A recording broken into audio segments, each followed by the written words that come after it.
So hopefully this reaches you well. This is the recording where we're going to look at the project planner. Oops, let's get it the right way. There we go. So we're going to look at the project planner. I have recorded this a few times because the internet gremlins seem to be getting in the way today. Anyway, so the purpose of the project planner, as we talked about, is to help you plan the makeup bag. So for the project idea, you will put the makeup bag, that's your project. For your design style, that relates to whatever the specific design is of your bag. So for me, mine is quilting experiments, and you can see here, this is my quilting experiments that I did in a previous video. The due date is the week 7, that's the hand-in, which is the 30th of June. So we talk about fabric supplies. Let's have a look at some fabric supplies. So, fabric supplies, notions, interfacing, batting, you need to make a list of. And what I have done, I've got my sample here. So I made this sample in a previous video where we looked at quilting. And what I've done is I've also, for argument's sake, I have looked at the video of the assembly of the makeup bag. I also looked at the pattern, because the pattern gives you some basic information on there about what you'll need. So for me, I know I'm going to need calico, which is the exterior. So if we look at the exterior, I've got it here, the front in calico and the back in calico. So I'm going to go by A4 pieces, so I'm going to need 2 of, and I've written that's the exterior. The batting, which is in 2 ounce weight, I'm going to need 1 because only the front of this bag is quilted. As you can see here, it is just the front. For argument's sake, we'll have a look at the back. The back has no quilting. So I've written it on there. I also need a lining for the back of the quilting, which is here. So when all these layers, these 3 layers, are quilted or stitched together, that becomes one piece of fabric. And I have specified that there. Thin lining, A4, that's 1, and it's for the quilt back. Now I'm also going to need an interior lining for my bag.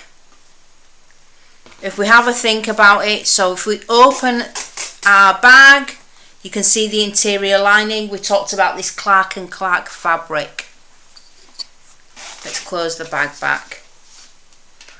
And I've written that there, interior lining, A4, and I'm going to need 2. Because it's for the inside of the bag. I also need a zipper, and I need threads 2 of. Now the reason I'm going to have 2 threads is because all my stitch lines, this seam allowance that I'm going to use as a guideline when I sew around, I've done that in green, and I've done it in green so that I can see that nice and easy. My quilting lines, which are these vertical lines, you can see where I've backstitched. This is your design. We talked about the design inside this rectangle. I've done that in a different colour, and mine are in purple, dark red, I think. So that's why I need 2 threads.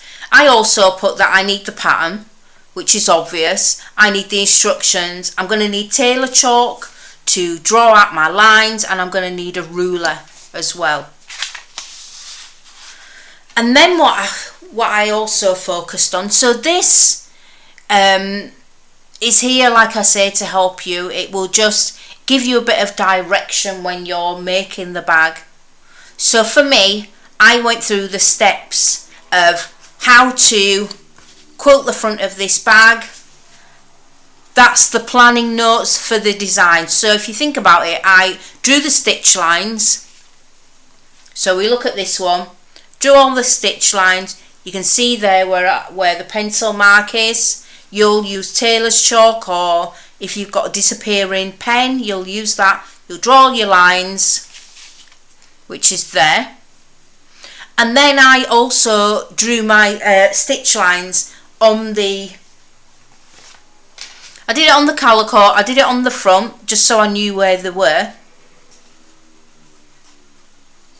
I also did it on the wrong side, because when you're sewing your zipper, when you're sewing all your pieces together, it kind of helps if you have it on the right side and the wrong side as well. It's entirely up to you, but I do that. So that's there. And then I drew the quilt design on calico, and that RS is right side, WS is wrong side. So you can see I've got my design lines. I drew them in pencil, and then I followed them up with in the sewing machine. Pinned all my layers. Pinned it with sewing pins, or you can use safety pins. We talked about safety pins. And then I stay stitched. And then, sorry, I'm just making sure it's straight. I didn't realise it was on an angle. And then I stay stitched. So, we talked about stay stitching. Set the machine stitch length on number 5, which is the biggest stitch. And we talked about the fact that I never back stitch, because this acts as like a guideline for me. So you can see where the pencil mark is, and I went on the outside of the pencil mark all the way around, and I did it in green. It acts as a guideline. It helps to hold these 3 layers together, you know, whilst we're sewing, and whilst we're putting everything together. That's why it's there.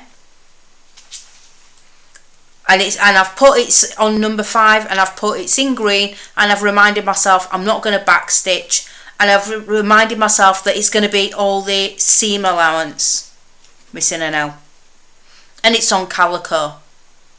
And then the quilt the design for the quilt, the stitching line for that, we talked about that in purple. That's my straight lines. I've got it here, it's in purple, and the stitch length is going to be set at a number 3. Or it might be that you're going to use a decorative stitch, and you might want to remind yourself, you know, when you've made your decorative stitch sample, write down the stitch information, because we forget it. And then also the last information is to remove any excess batting from the layers. So we talked about that. In one video I cut it away, and the other one I just pulled it away. And it says continuous overleaf. So on the back you've got the option then. You could write out like the assembly of the final bag, how you put the bag together, or you could watch the video on the assembly. I think there's a couple that I've made on YouTube.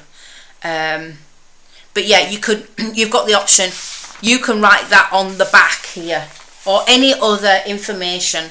Like you might decide, because this isn't a lot of space here, so it may well feed to the back. And if you're doing applique, or if you're doing like an embroidery stitch, an embroidery running stitch in one colour, if you're doing some free motion, I know a few of you are doing free motion.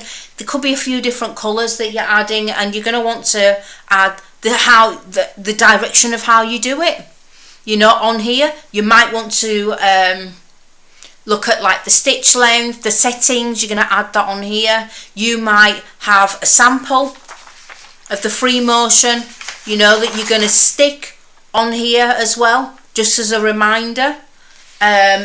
This particular handout that I made it really for you, to help you out.